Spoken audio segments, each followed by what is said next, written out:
Hey students, welcome back to my channel Bansal biology. आज का जो ये हमारा वीडियो है इसमें हम देखने वाले हैं मार्क रिकैप्चर मेथड के बारे में, जो कि एक बहुत इंपॉर्टेंट मेथड है इकोलॉजी यूनिट से। इससे रिलेटेड हम थ्योरी भी देखेंगे और रीसेंट प्रीवियस ईयर क्वेश्चंस भी देखने वाले हैं। सो आइए स्टार्ट करते हैं वीडियो का। So what is mark recapture method और इसको यूज ही क्यों किया जाता है। फॉर एग्जाम्पल, अगर मैं आपको सिंपल लैंग्वेज में बताने की कोशिश करूं तो फॉर एग्जाम्पल मेरे पास यहाँ पर एक एरिया मौजूद है। इस एरिया में मैंने कहा कि मेरे पास डियर मौजूद है। अब किसी को पता लगाना है कि इस एरिया में कितने डियर हैं, तो इस एरिया में कितने डियर मौजूद है, इस चीज को पता लगाने के लिए हम मार्क रिकैप्चर मेथड को यूज करते हैं। तो इस स्पेसिफिक एरिया में डियर की कितनी पॉपुलेशन है, इस चीज को फाइंड आउट करने के लिए हम मार्क रिकैप्चर मेथड यूज करते हैं। सबसे पहले हमें यह पता होना चाहिए कि पॉपुलेशन का मतलब क्या होता है। पॉपुलेशन का मतलब होता है कि एक एरिया में एक ही स्पीशीज के ग्रुप ऑफ इंडिविजुअल्स का प्रेजेंट होना। जैसे कि मैंने यहाँ पर कहा कि मुंबई जो है, मुंबई में यहाँ पर ह्यूमंस रहते हैं, तो ह्यूमंस क्या हो गए, इंडिविजुअल्स हो गए, सेम स्पीशीज के बिलोंग करते हैं, जो कि एक एरिया मुंबई में रहते हैं। तो पॉपुलेशन का मतलब क्या होता है, इंडिविजुअल्स, ग्रुप ऑफ इंडिविजुअल्स जो सेम स्पीशीज से बिलोंग करते हैं और इंटरब्रीड कर सकते हैं, यानी कि एक दूसरे के साथ कॉप्युलेट कर सकते हैं।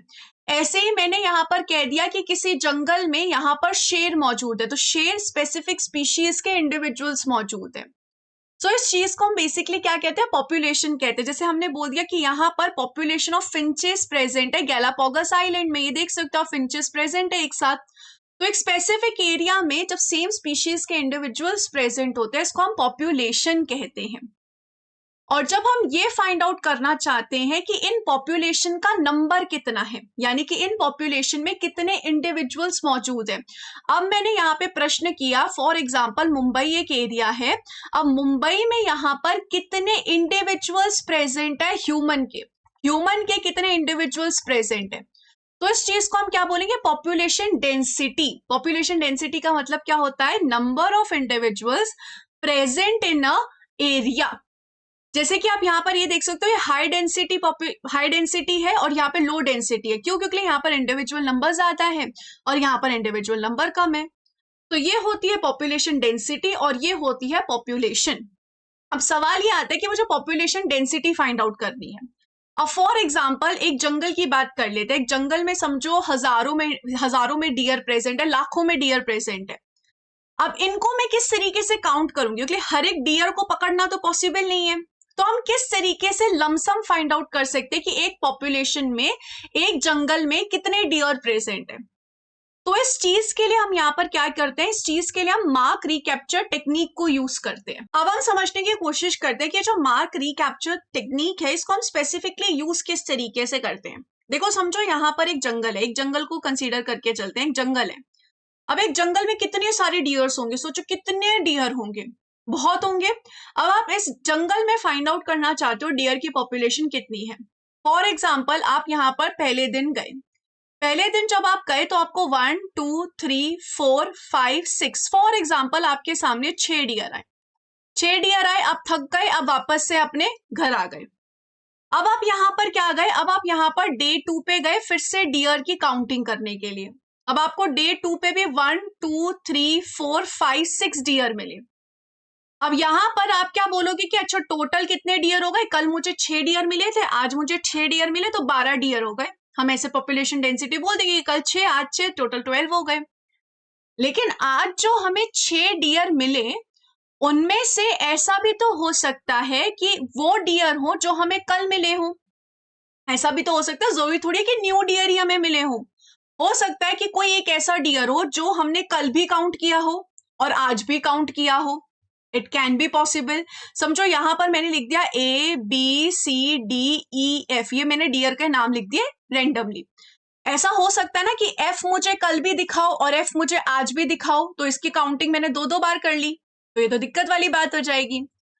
तो इस कंडीशन में हम क्या करेंगे, इस कंडीशन में हम मार्क रिकैप्चर टेक्निक के मार्क को यूज करेंगे। मार्क करने का मतलब है कि पहले दिन फॉर एग्जाम्पल मुझे जो भी डियर मिले मैं उन्हें मार्क कर दूंगी, कोई तो मैं उन पे साइन लगा दूंगी, जिससे मुझे पता चल जाएगा कि मैंने इनको डे 1 पे काउंट कर लिया है। अब मेरे पास 6 डियर आ गए पहले दिन।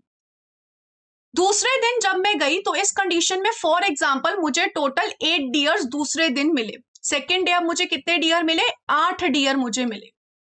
अब इन 8 डियर में से 2 डियर कैसे थे? पहले से मार्क्ड थे, यानी कि मैं समझ के मैंने इनको कल काउंट कर लिया था। और 6 डियर मुझे ऐसे नए मिले। 6 डियर मुझे कैसे मिले? नए मिले। तो मुझे अब समझ में आ गया ना कि अच्छा नहीं, 2 डियर जो हैं वो तो मेरे को कल ही मिले थे, 6 डियर मुझे नए मिले, ऐसे मुझे 8 मिले। तो कहानी बहुत इजी हो गई। तो इसी से यहाँ पे आता है मार्क रिकैप्चर टेक्निक। मार्क मतलब हमने पहले दिन मार्क किए, रिकैप्चर यानी कि जो हमने ऑलरेडी मार्क किए थे वो रिकैप्चर भी हुए हैं, हमें फिर से वो मिले हैं। अब उसको यूज करके हम पॉपुलेशन डेंसिटी फाइंड आउट करना चाहते हैं। तो इसके लिए बहुत आसान सा फॉर्मूला होता है, that is population size is equals to number in first sample multiplied by number in second sample divided by number in second sample previously marked। आइए इसका एग्जांपल लेके समझते हैं। समझे, पहले दिन मुझे 6 डियर मिले थे, तो फर्स्ट डे कितने हो गए? 6 हो गए। नंबर फर्स्ट सैंपल में मुझे कितने मिले? 6। दूसरे दिन मुझे टोटल 8 मिले, तो दूसरे दिन मल्टीप्लाइड बाय टोटल 8 मुझे मिले। अब दूसरे दिन जो मुझे ऑलरेडी मार्क्ड थे वो कितने दिखे? 2 दिखे, तो यहां पर डिवाइडेड बाय कितना हो जाएगा? 2। तो इससे हम पॉपुलेशन डेंसिटी कितनी फाइंड आउट कर सकते हैं? पॉपुलेशन डेंसिटी फाइंड आउट कर सकते हैं, it will be 48 divided by 2, that will be 24। तो यहां पर डियर की जो डेंसिटी होगी, पॉपुलेशन डेंसिटी होगी, वो कितनी हो जाएगी? 24। तो इस तरीके से हम मार्क रिकैप्चर टेक्निक को यूज करते हैं, जिसमें हमने क्या किया? सबसे पहले कैप्चर किया, 6 डियर मुझे सबसे पहले दिन दिखे, उनको मैंने टैग किया, उनको मैंने वापस से रिलीज कर दिया जंगल में। मैं अगले दिन गई, वापस से मैंने कुछ डियर्स को कैप्चर किया, उसमें मैंने देखा कि नए डियर मुझे कितने मिले और ऑलरेडी मार्क्ड वाले कितने मिले।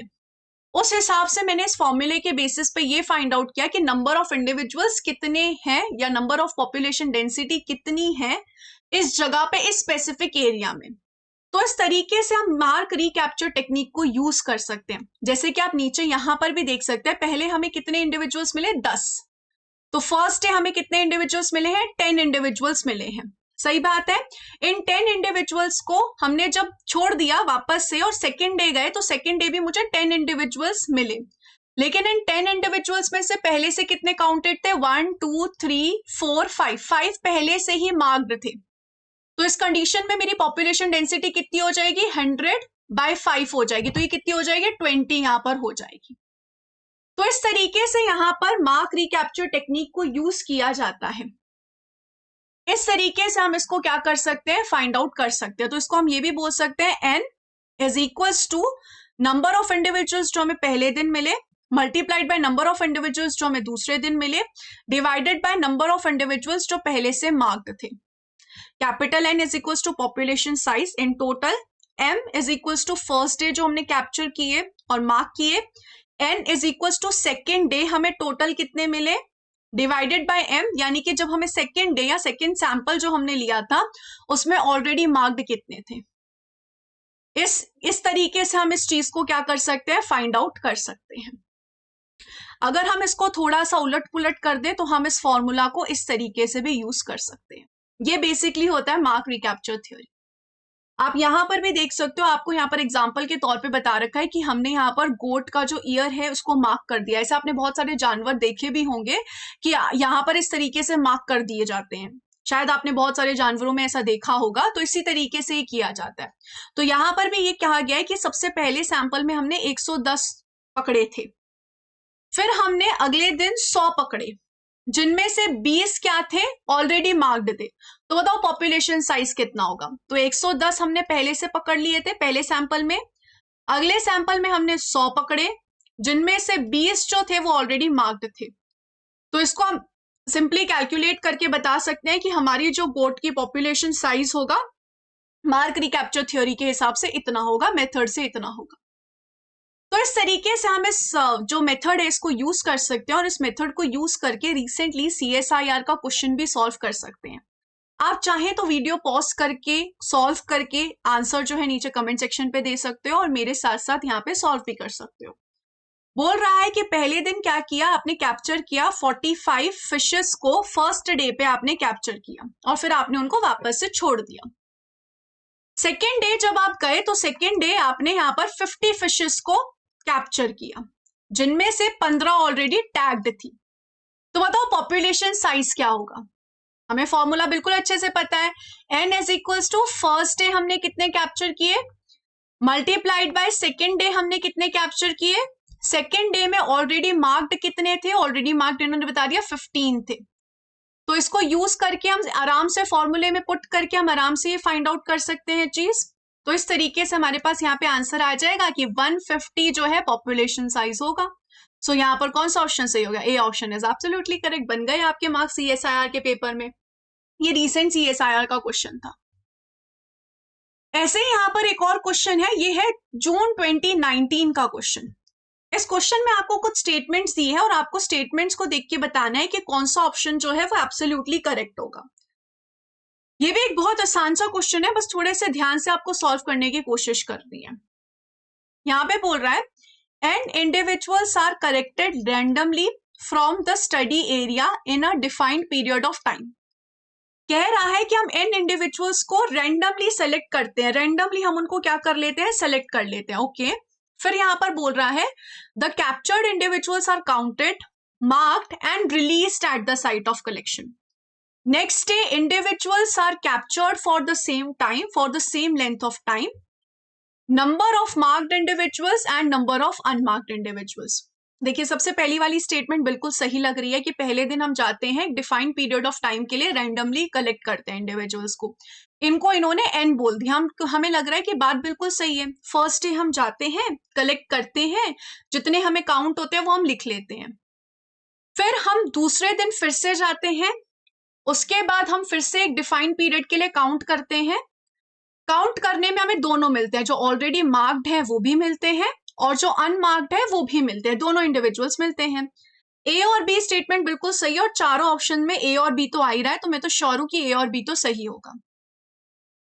This capture release and recapture is continued till once gets 100% marked individuals. नहीं, हमने मार्क रिकैप्चर मेथड में सिर्फ 2 ही बार ये चीज करी थी, 2 ही सैंपल हमने लिए थे।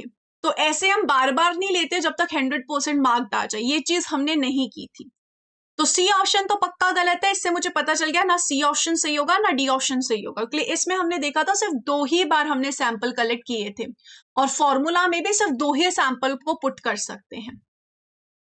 नेक्स्ट चीज अब हमें ये बतानी है कि इन दोनों में से कौन सा फॉर्मूला सही होगा। देखो नॉर्मली हमें पता है क्या होता है, n is equals to first day हमने कितने कैलकुलेट किए, that is n, multiplied by second day हमने कितने कैलकुलेट किए। तो सेकेंड डे में हम दोनों लेंगे, कितने मार्क्ड थे प्लस कितने अनमार्क्ड थे, इन दोनों को मिला के मेरे को मिलेगा ना सेकेंड डे का सैंपल। क्या होगा? सेकेंड डे का सैंपल होगा कि कितने मार्क्ड थे प्लस सेकेंड डे कितने अनमार्क्ड थे, डिवाइडेड बाय सेकेंड डे कितने मार्क्ड मिले मुझे, NM मिले।